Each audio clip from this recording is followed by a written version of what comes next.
Did you know that during the Second World War, the United States Military Postal Service handled over 37 billion pieces of mail? That is not a typo. 37 billion. It was the emotional lifeline of an entire generation. These were not emails or text messages. They were physical objects, paper that had been held, folded, and sometimes tear-stained by a loved one thousands of miles away. But what about the letters that were never meant to be read? The ones written with the heavy knowledge that they would only be sent if the author did not survive. These were the last letters. They were often given to a friend or a chaplain with a simple, terrifying instruction: if I don't make it back, send this. How does a person say goodbye forever on a single sheet of paper? What do you choose to remember? What do you ask of the people you are leaving behind? In fact, we have some of these letters. They survived even when their authors did not. They are quiet, personal documents that speak louder than any official report about the human side of the conflict. They force us to ask what really matters when everything is on the line. Number 18. What is the sound of a future being erased? His name was John. He was a second lieutenant from Texas. Before the war, he was studying to be an engineer. He liked baseball and fixing old radios. He had a wife named Mary and a daughter, Sarah, who was not yet 2 years old. He carried a small, worn photograph of them in his breast pocket. In early June 1944, he was in England. The air was thick with the smell of diesel and nervous energy. Everyone knew something big was coming. The fields and roads of southern England were crammed with an incredible amount of military hardware. The U.S. Army alone had shipped 1.5 million men to the United Kingdom by D-Day. John was one of them. On the night of June 5th, he sat on his cot and wrote a letter. This was not a normal letter. He addressed it to Mary, but he handed it to his platoon sergeant. The instructions were clear. Only send it if he did not return from the mission the next day, the invasion of Normandy. The letter itself is simple. He does not talk about the war or the enemy. He talks about their first date. He reminds her of a funny thing Sarah did a few months ago. He writes, "Remember that picnic by the creek? The sun was so warm, I can still feel it. I want you to take Sarah on picnics. Tell her that her father loved picnics." He tells her she is strong and that she will be a wonderful mother. He asks her to be happy. He writes, "Your happiness is the most important thing. Find it again. You deserve it." The last line is almost unbearable in its simplicity. "I will love you always, John." He folded the paper, put it in the envelope, and went to a briefing. He was part of the amphibious landing. The statistics for the first wave of landings at Omaha Beach were grim. Some companies suffered over 90% casualties in the first hour. John's company was one of them. He was killed by machine gun fire moments after his landing craft's ramp dropped. The letter arrived in Texas about 3 weeks later.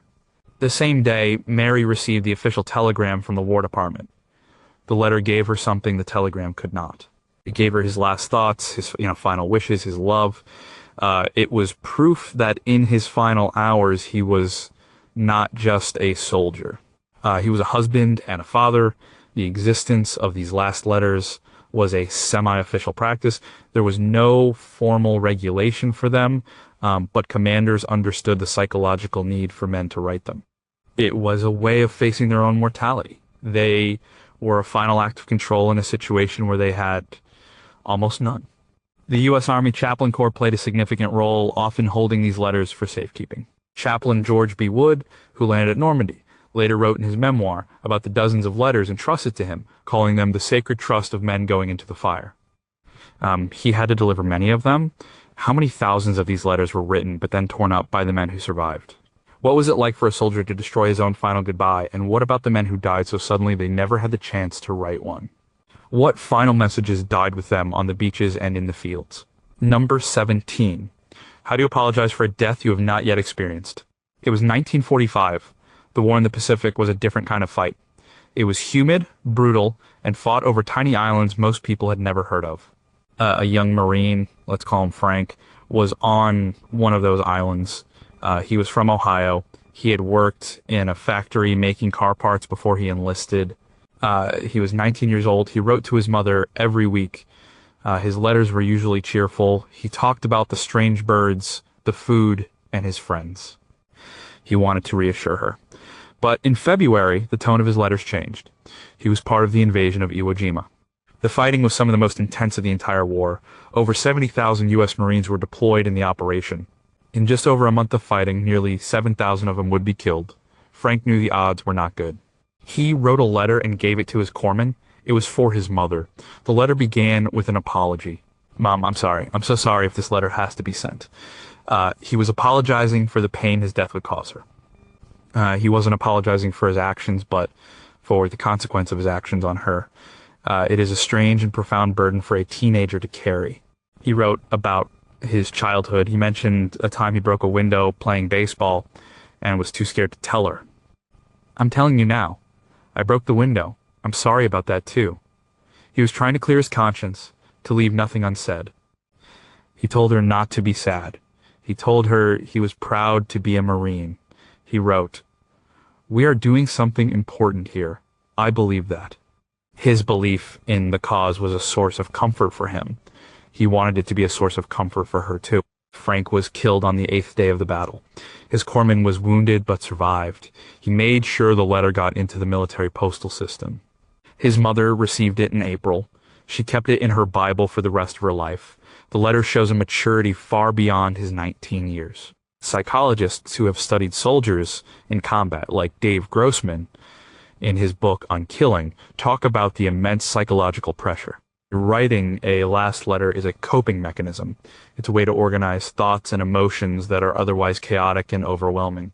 It is a final report, a settling of accounts. Frank's letter was his final account. He paid his emotional debts, confessed a minor childhood sin, and tried to ease the burden on the person he loved most. What did it feel like for that corpsman, himself wounded and surrounded by chaos, to carry Frank's final words? How many letters were lost simply because the friend entrusted with them did not survive either?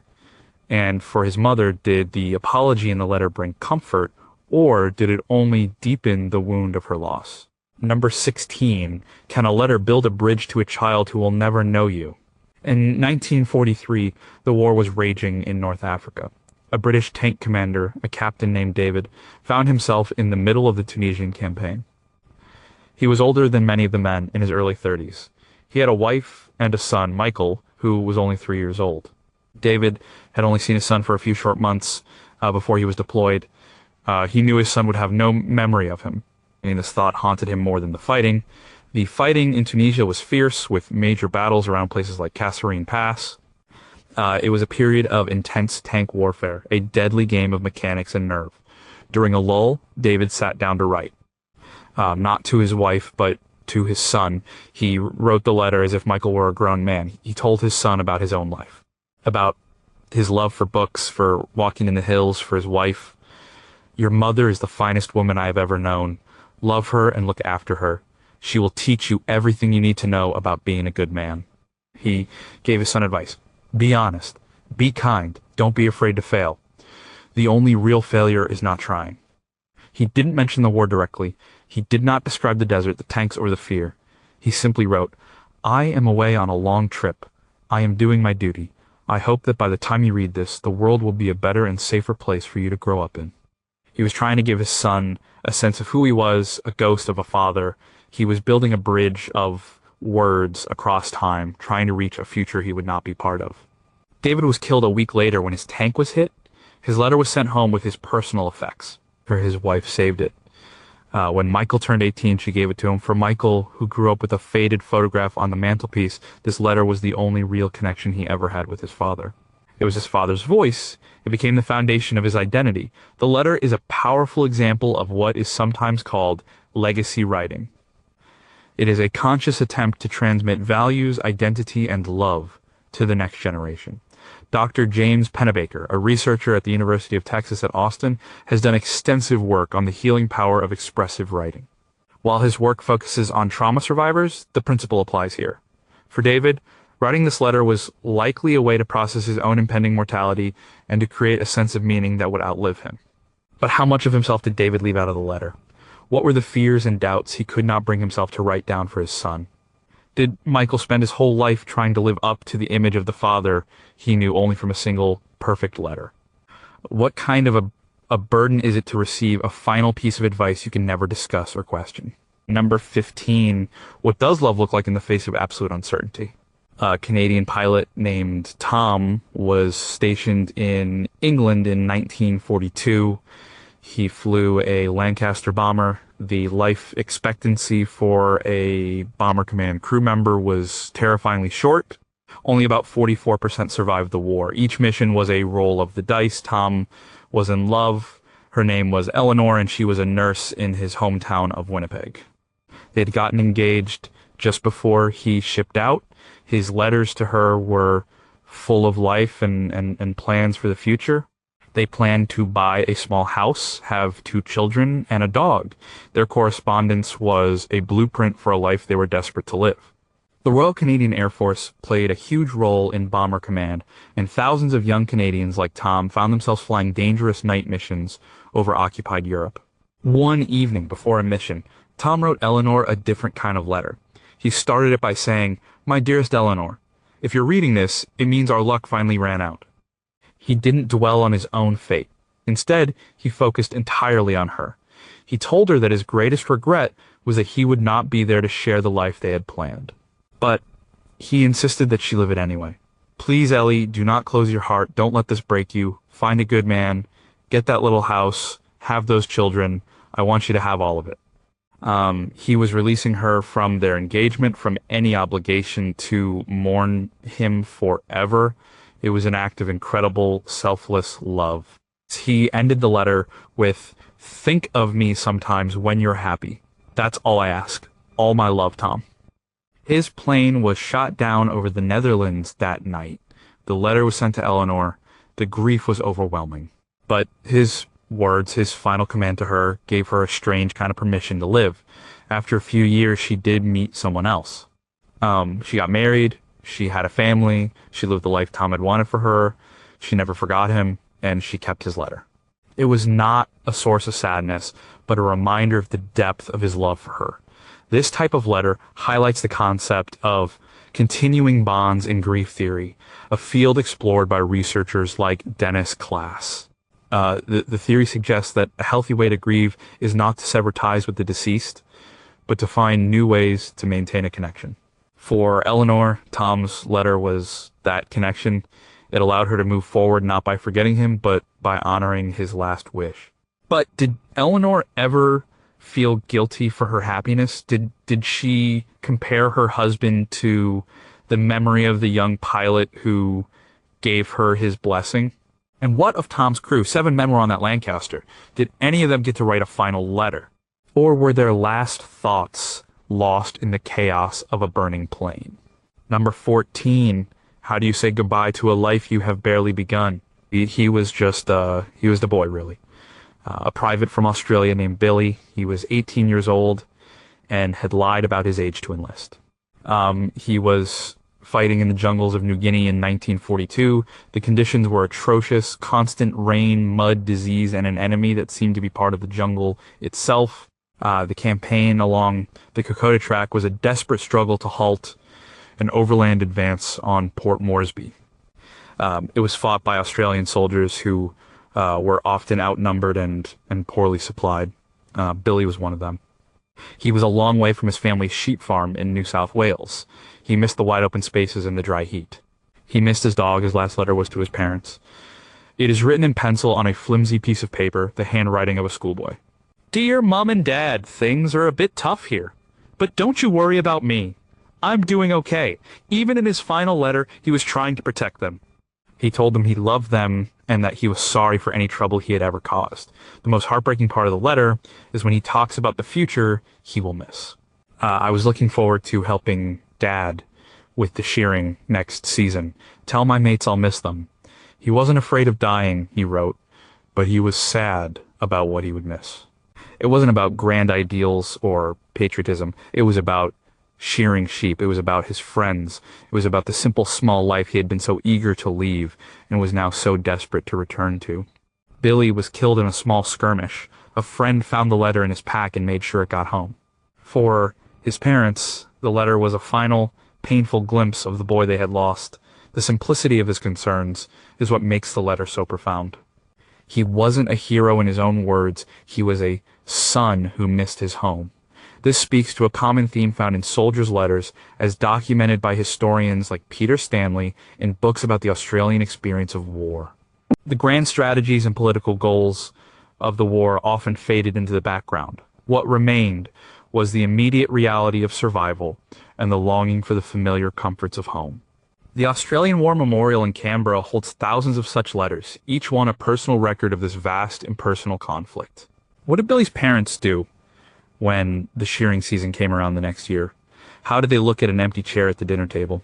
Did his friends talk about him, or was the pain too great, leaving a void of silence where their friend used to be? How many other boys like Billy died in that jungle with similar simple longings in their hearts? Number 13, can words of faith survive in a place without hope? The story of this letter begins in a prisoner of war camp, an American Army chaplain captured in the Philippines in 1942 after the fall of Corregidor, spent 3 years in captivity. The conditions in these camps were horrific. Starvation, disease, and brutal treatment were daily realities. The Bataan Death March had already claimed thousands of lives, and for the survivors, the camps were a new kind of hell. This chaplain, let's call him Father Michael, did his best to maintain morale and faith among the men. He held secret services and offered counsel. He was a man of God in a godless place. He knew that his chances of survival were slim. The death rate in the Japanese POW camps for Allied prisoners was over 27%, a stark contrast to the roughly 4% in German camps. He managed to acquire a small scrap of paper and the stub of a pencil. He wrote a letter to his sister, who was a nun in a convent in America. He didn't describe the horrors of the camp. Censors would have removed it, and he probably didn't want to burden her with the details. Instead, he wrote about faith. He wrote, "Even here, in this place, God is present. I feel him in the kindness of a man sharing his last bit of rice. I see him in the courage of men who refuse to give up hope." He wasn't writing about a distant, powerful God. He was writing about a God he found in the smallest acts of human decency. He told his sister not to mourn for him. "My life is in God's hands, as it always has been. Pray for me, but do not grieve. I am at peace." The letter was smuggled out of the camp by a prisoner who was part of a work detail and given to a local Filipino who risked his life to get it to Allied intelligence. It eventually made its way to the United States. Father Michael died of beriberi, a disease caused by vitamin deficiency, a few months before the camp was liberated. His sister received the letter after the war was over. For her, it was a confirmation of his unwavering faith. It was his final sermon. This letter is a testament to the resilience of the human spirit. Viktor Frankl, a psychiatrist and survivor of the concentration camps, wrote in his book, Man's Search for Meaning, that the one thing that cannot be taken away from a person is the freedom to choose one's attitude in any given set of circumstances. Father Michael chose faith and peace. His letter is a document of that choice. But did he ever have doubts? Were there nights in that camp when his faith wavered, when he felt abandoned? How did the man who risked his life to smuggle the letter out feel when he heard that the chaplain had died anyway? Did the letter's safe passage feel like a victory or a hollow gesture? So number 12, how do you explain the cost of duty to the one you love? It was late 1944. The Battle of the Bulge had just begun. A young officer in an airborne division, let's call him Robert, found himself and his men surrounded in the forests of the Ardennes. The weather was freezing, snow was thick on the ground, they were short on ammunition, food, and medical supplies. The situation was desperate. This was the largest and bloodiest single battle fought by the United States in the war, with over 89,000 casualties. Robert was responsible for the lives of his men. The weight of that responsibility was immense. Before the war, he was a high school history teacher. He was married, but had no children yet. During a brief moment of quiet, huddled in a foxhole, he wrote a letter to his wife, Helen. He told her how much he loved her and missed her, but the core of the letter was an attempt to explain why he was there. He wrote, "I know you worry, I know you want me home, but there are things in this world that a man has to do.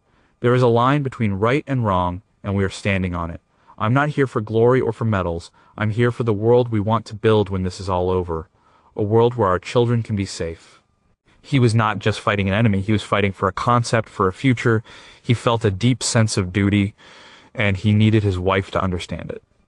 He needed her to know that his absence from her was not a choice, but a necessity he deeply believed in. Robert was killed during a German artillery barrage the next day. The letter was found by one of his men and sent to his wife.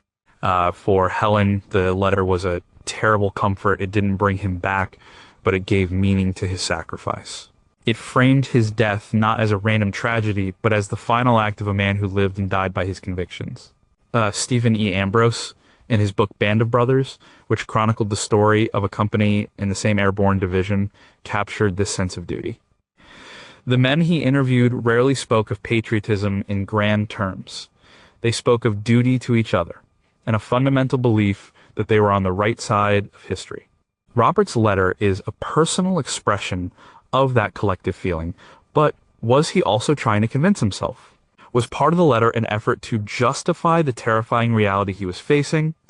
And for his wife, did his high-minded words make his loss easier to bear, or did they make it even harder, turning her husband into a marble statue of duty she could no longer touch?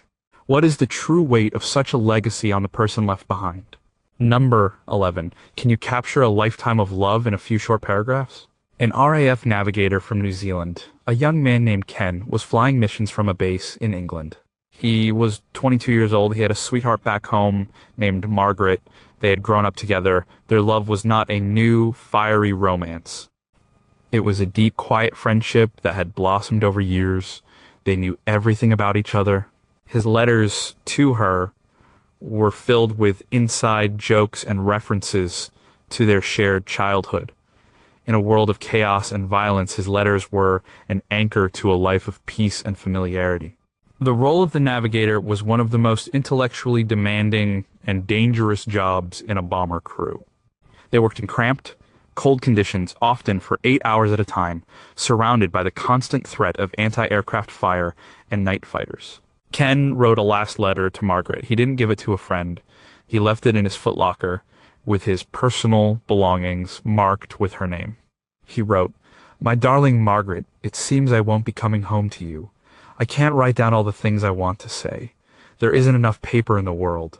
But I want you to know this. Every good thing in my life, every happy memory, has you in it.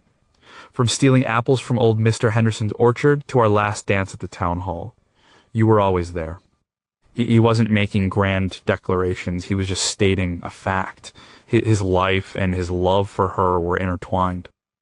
He ended the letter by telling her, "Don't be sad for too long. Our time was short, but it was good, wasn't it? I love you." His plane was lost over Germany in 1943. After a period of him being listed as missing in action, his belongings were packed up and sent home to his parents. They found the letter and gave it to Margaret. The letter's power lies in its understatement. He doesn't need to explain their history. He just references it, knowing she will understand. This reflects a common communication pattern seen in wartime correspondence. With censorship a constant reality, soldiers and their loved ones often developed a kind of code, using shared memories and subtle phrases to convey deeper emotions.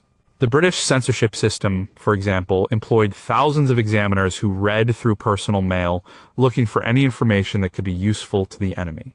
This forced writers to be creative and often more personal, focusing on what could not be censored, shared history, and love.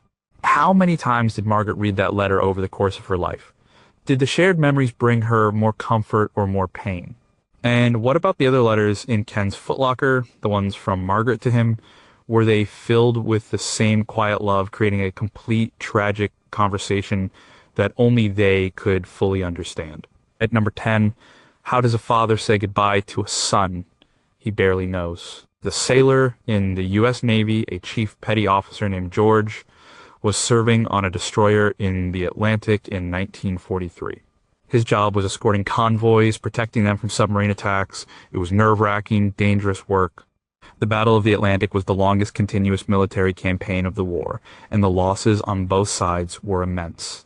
George had a son who was born after he shipped out. He had only seen the boy in photographs. His wife would send him new pictures every month, and he would show them off to his crewmates. The boy was his reason for fighting, the future he was trying to protect. George was a practical man, not a poet. He struggled to express his feelings in words, but he knew he had to write a letter for his son, just in case. He kept it tucked inside a copy of Moby Dick in his small locker. He wrote, "Son, by the time you read this, you'll be a man. I hope you're a good one. I never got to teach you how to throw a baseball or fix a car. I'm sorry for that. Your mother will have to teach you the important things, like how to be kind and how to tell the truth." He gave his son some simple advice. Work hard, don't complain, look out for people who are weaker than you, and call your mother once a week. It was the advice of a father from another era, simple, direct, and full of unspoken love. He signed it, "Your dad, George." His destroyer was torpedoed and sunk during a storm. There were few survivors. George was not among them. His wife received his personal effects, including the book, with the letter inside. She gave it to their son on his 16th birthday. The letter became his most prized possession. It was a direct order from a man he had never met, a set of instructions for life. This type of paternal instructional letter was common. Many men, facing their own mortality, felt a desperate need to pass on some form of wisdom or guidance. The historian John McManus, in his books on the American soldier in Europe, emphasizes the pragmatism of these men. They were not fighting for abstract ideals as much as for each other and for a return to the lives and families they had left behind. George's letter is the ultimate expression of that pragmatism, a simple, functional guide to being a good man. Did the son feel the pressure of his father's final words his whole life? Did he succeed in following the advice? And how did his mother feel reading a letter that acknowledged she would have to raise their son alone? Did it feel like a loving tribute or a painful reminder of her burden? Number 9. What is the last thing you say to your brother? 2 brothers from a small town in England, both served in the military. The older brother, James, was an infantryman. The younger, Peter, was in the Royal Navy. They were very close. Their letters to each other were full of jokes, complaints about their officers, and reassurances that they were okay. In the spring of 1940, James was with the British Expeditionary Force in France. The situation was deteriorating rapidly. The German advance was relentless, and the British and French armies were in full retreat. James found himself falling back towards the coast, towards a town called Dunkirk. He knew they were trapped. The evacuation from Dunkirk, known as Operation Dynamo, would eventually rescue over 338,000 Allied soldiers. But at the time, for the men on the ground, survival was far from certain. And James scribbled a quick note to Peter on the back of a map. It was not a formal letter, it was a message. "Pete, if you get this, it means I didn't make it off the beach. It's a mess here. Look after Mom. Don't do anything stupid. You're the man of the family now. Your brother, James." It was a transfer of responsibility. In a few short sentences, he was passing a heavy burden to his younger brother. He didn't say he loved him. He didn't need to. The command to look after Mum was the deepest expression of love and trust between them. The letter was given to a wounded soldier who was being evacuated on one of the little ships, the civilian boats that came to help. And James was killed on the beach. The wounded soldier survived and mailed the note when he got back to England. Peter received it. He was devastated, but his brother's last words gave him a purpose. He survived the war. He went home. He looked after his mother. He lived up to his brother's final command. The story of the little ships of Dunkirk is a famous one, but each of those ships carried not just men, but also stories, messages, and last wishes. The historian Joshua Levine's book, Forgotten Voices of Dunkirk, is built on personal testimonies that reveal the intimate human scale of this massive historical event. James's note is one such forgotten voice, a final, hurried communication from a world on the brink of collapse. How many other last messages were written on scraps of paper on that beach, only to be lost in the sand and the water? Did the soldier who carried the note feel a special bond to the man who wrote it, even though they were strangers? And for Peter, did that final instruction feel like a guiding light or a heavy chain for the rest of his life? Number 8, how do you choose between hope and reality? A young woman named Sarah was a member of the French resistance. She worked as a courier, carrying messages, a dangerous job that could easily lead to capture and execution. She was in her early 20s. She had seen friends and family members arrested. She lived with constant fear, but also with a fierce determination. The French resistance was not a single organization, but a collection of disparate groups, and their activities were vital to the Allied war effort, providing intelligence and conducting sabotage. The risks were astronomical. An estimated 100,000 members of the resistance were executed or died in camps. Sarah knew this. She wrote a letter to her parents and hid it under a loose floorboard in her small apartment in Paris. It was her final testament. The letter is a strange mix of youthful idealism and grim reality. She wrote, "I know you wanted a different life for me. A husband, children, a quiet home. I wanted that too. But some things are more important. We cannot live in a world where we are not free." She told them not to hate the people who had brought this war. "Hate will destroy us. We must build a new world based on love and justice.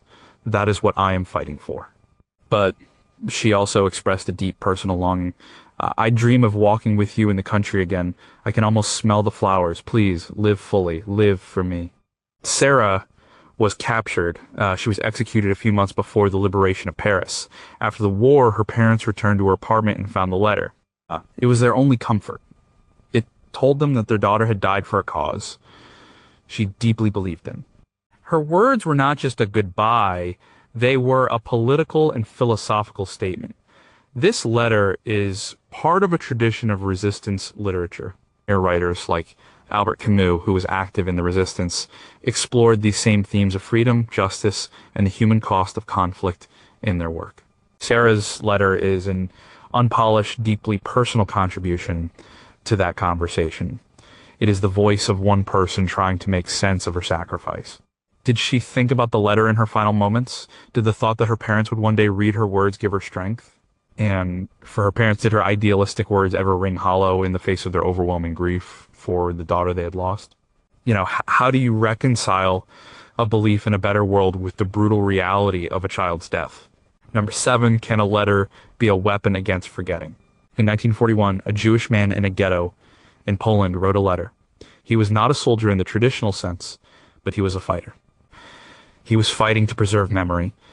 He knew that he and his community were likely doomed. The ghettos established across Eastern Europe were places of systematic starvation and disease.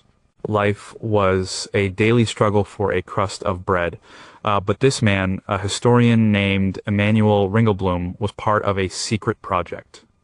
He and a group of others, code-named Oenig Shabbos, were collecting documents.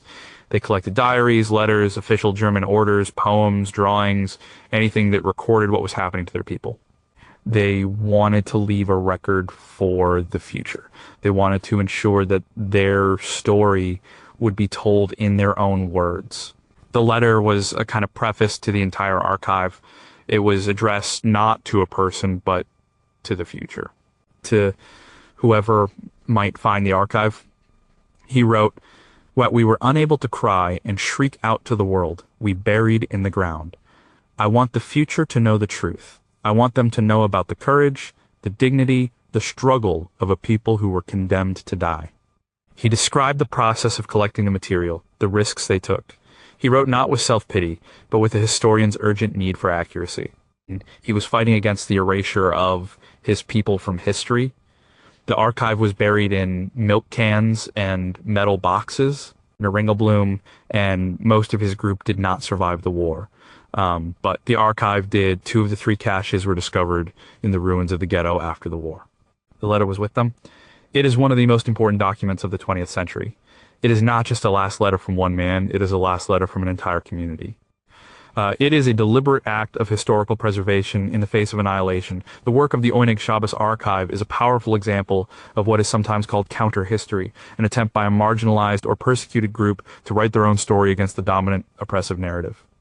Emanuel Ringelblum knew that the final battle was not for survival, but for memory. How did he maintain his historian's discipline while surrounded by such personal tragedy? What other archives, what other stories remain buried under the cities of Europe, lost forever? And for us, the future to whom the letter was addressed, have we truly listened to its message? Have we learned what he hoped we would learn?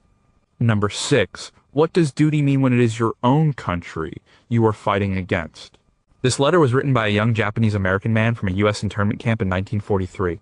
After the attack on Pearl Harbor, over 120,000 people of Japanese ancestry, most of them American citizens, were forcibly removed from their homes and incarcerated in camps. It is a dark chapter in American history. Despite this, many young men from the camps volunteered to serve in the U.S. Army. They formed the 442nd Regimental Combat Team. They wanted to prove their loyalty to a country that had imprisoned them and their families. One of these men, let's call him Kenji, wrote a letter to his younger brother who was still in the camp. He wrote, "I know you don't understand why I am doing this. You say this country has betrayed us. You are right, but I believe in the idea of America, even if some Americans do not. I am not fighting for them. I am fighting for us, to prove that we are just as American as anyone else." He told his brother to study hard, to be strong, and to not become bitter. Bitterness is a poison. Don't let them win by making you hate. We have to be better than that. He was not just going to war. He was engaged in a complex moral and political act. He was using his own body, his own life, to fight a battle on two fronts, one against the enemy overseas and one against prejudice at home. The 442nd Regimental Combat Team went on to become the most decorated unit of its size in U.S. military history. They fought with incredible bravery in Europe. Kenji was killed in action in France while rescuing another trapped American battalion. His letter was a guiding principle for his brother, who grew up to become a civil rights lawyer.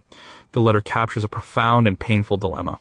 It is a testament to a form of patriotism that is conditional, questioning, and deeply personal. The story of the 442nd is documented in books like Go for Broke by Chester Tanaka. It is a story of men who fought to reclaim their honor and their identity in the face of profound injustice.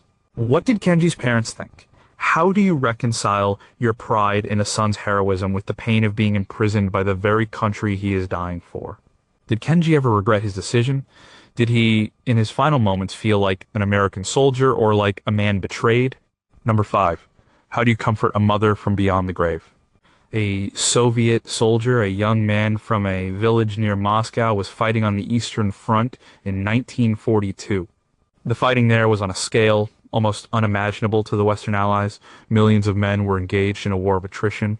The life expectancy of a new recruit at a battle like Stalingrad could be measured in hours. This soldier, named Dmitri, knew he was unlikely to survive. He wrote a letter to his mother. Mail service in the Red Army was notoriously unreliable, but the hope that a letter might get through was a powerful motivator. The Soviet state promoted a specific kind of patriotism centered on the defense of the motherland. Dmitri's letter reflects this, but it is also deeply personal. "Dear Mama, do not cry for me. I am a soldier of the Red Army.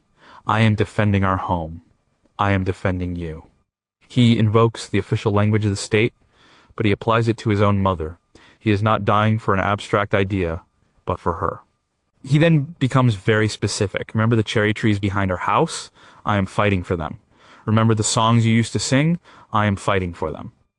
He was trying to give her concrete images, things she could hold on to. He wanted his death to be connected to the fabric of the life she knew.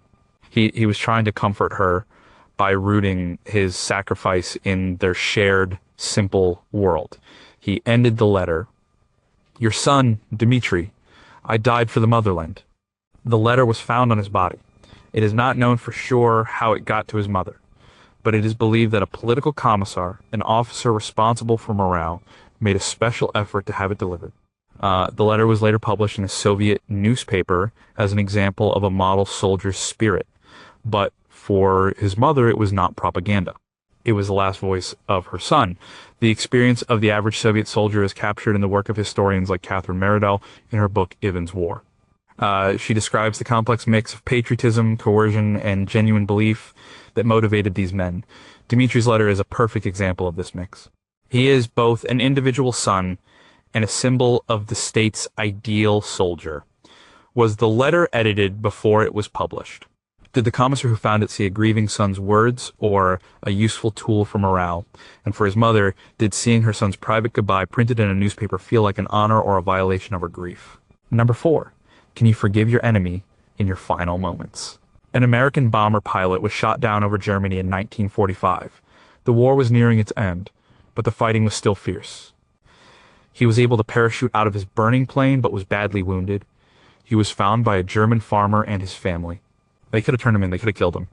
Instead, they took him into their home and tried to care for him. They were risking their own lives to help an enemy airman. The official policy of their government was clear.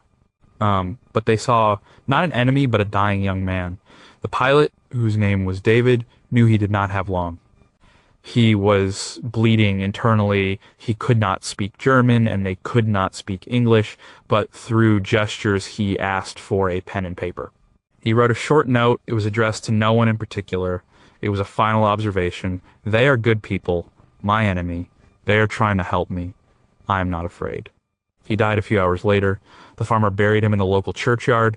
He kept the note. He did not know what it said, but he knew it was important. After the war, he gave the note to the American authorities who were searching for missing airmen. The note eventually made its way back to David's family in America. The letter is a stunning document of grace. In his final hours, injured and in the home of his enemy, David did not feel hate. He felt a connection. He saw their shared humanity.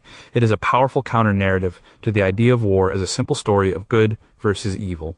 The historian Keith Lowe, in his book Savage Continent, details the chaos and moral ambiguity of Europe in the immediate aftermath of the war. The acts of incredible violence and incredible compassion often existed side by side. David's final letter and the actions of the German family are a small, quiet example of this complex reality.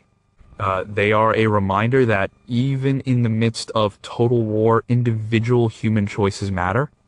What was the name of the German farmer? What did his wife and children think as they watched an enemy airman die in their home? Did they ever wonder what he had written on that piece of paper? And for David's family, did the knowledge that he died in the care of a kind family make his loss easier or more complex to understand? Number 3. What does a child's drawing mean on a battlefield? A soldier in the British Army, a corporal, was fighting in Italy in 1944. The Italian campaign was a long, slow, grinding fight up the peninsula. It was a war of mountains, mud, and heavily defended German lines. This soldier, a father of a 6-year-old girl, carried one of her drawings with him. It was a child's picture of a house, the sun, and a stick figure family. He kept it folded carefully in a waterproof pouch. It was his most valuable possession, his connection to a world of innocence and love. He wrote his last letter on the back of the drawing. The paper was already precious to him, and it seemed like the right place for his final words. He wrote to his wife, but the message was really for his daughter. My dearest, give this back to Annie. Tell her Daddy kept it safe. Tell her I love her more than anything. Tell her to be a good girl for you. I will be watching over you both. He was turning the drawing from a memento into a message. He was sending his love back to his daughter, carried on the same piece of paper that had carried her love to him. It was a final, perfect circle of communication. He was killed the next day during an assault on a fortified position. The drawing was found on his body. It was sent home with his effects. His wife did what he asked. She gave it back to their daughter. The little girl kept that drawing with her father's last words on the back for the rest of her life. It was a tangible link to the father she barely remembered. The use of objects as carriers of meaning is a powerful psychological tool. For this soldier, the drawing was not just paper. It was a transitional object, a term coined by psychoanalyst D.W. Winnicott, something that provides psychological comfort in a difficult situation. By writing on it, the soldier infused it with his own final meaning, turning it into a legacy for his child. What did it feel like for his wife to hand that drawing to her daughter? To give away the last physical message from her husband. As the daughter grew up, how did her understanding of the drawing and the words on the back change? Did it become a treasured memory or a painful reminder of a life she never had? Number 2, how much can you say in just a few words? This is the story of a telegram, not a letter, but it carries the weight of a final goodbye. In 1942, the naval battle of Midway was a turning point in the Pacific War.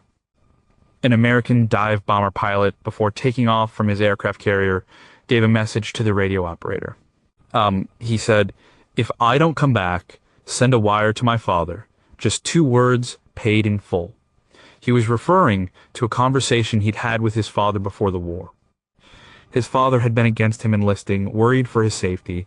The son had told him it was a debt he had to pay for his freedom and his country. The pilot's plane was shot down during the attack on the enemy fleet. He was listed as missing, presumed killed. The radio operator remembered his promise. He sent a telegram. In a small town in the Midwest, a man received a message from the War Department. It contained only those 2 words, paid in full. He immediately knew what it meant.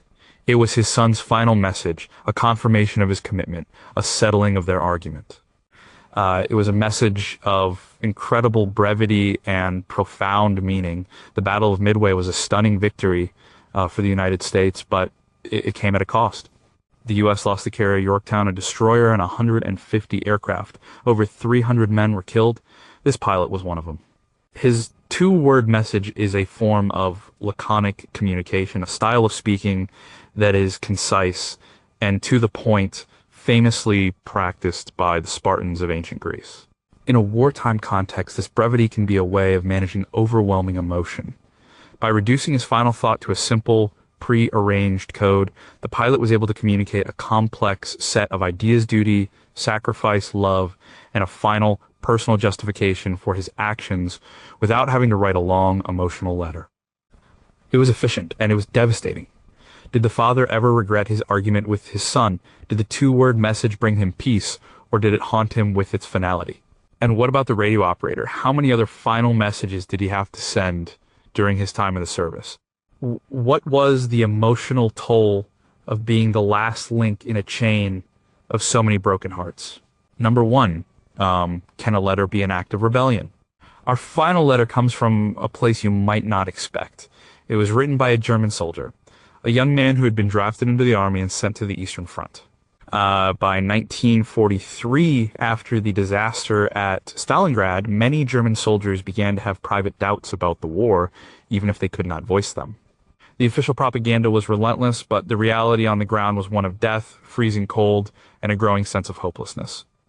Writing a letter that was critical of the war or the government was incredibly dangerous. Mail was censored, and such an act could be considered treason. This soldier named Stefan wrote a letter to his wife. On the surface, it was a normal letter. He talked about the weather. He asked about their young son, but he embedded a code. He told her to read a specific chapter and verse from the Bible that they both knew well. It was a passage from the book of Isaiah. They will beat their swords into plowshares and their spears into pruning hooks. Nation will not take up sword against nation, nor will they train for war anymore. It was a secret, desperate plea for peace. It was a repudiation of everything he was being forced to do. It was a quiet act of rebellion. He also wrote one uncensored line. I no longer believe in the victory we were promised. I believe only in seeing you and our son again. That is my only victory. He must have known the risk he was taking, but the need to tell her the truth, to connect with her on an honest level, was stronger than his fear. The letter was his real self breaking through the uniform. Stefan was killed in the massive tank battle at Kursk a short time later. His letter somehow slipped past the censors and reached his wife. For her, it was proof that the man she loved had not been lost to the war's ideology. He had remained himself to the end. The German historian Stephen G. Fritz, in his book Frontaldan, uses letters and diaries to paint a picture of the German soldiers' experience. He shows that while many were committed to the cause, many others were consumed by disillusionment and a simple, desperate desire to go home. Stefan's letter is the voice of that disillusionment. What was the censor thinking who let that letter through? Was it an oversight, or was it a small, anonymous act of sympathy? How did Stefan's wife live the rest of her life, knowing her husband's last act was one of quiet, courageous dissent? And the most chilling question of all, how many other soldiers on all sides felt the same way but never dared to write it down? How many last letters contained only the official safe sentiments, while the writer's heart screamed a different, more dangerous truth?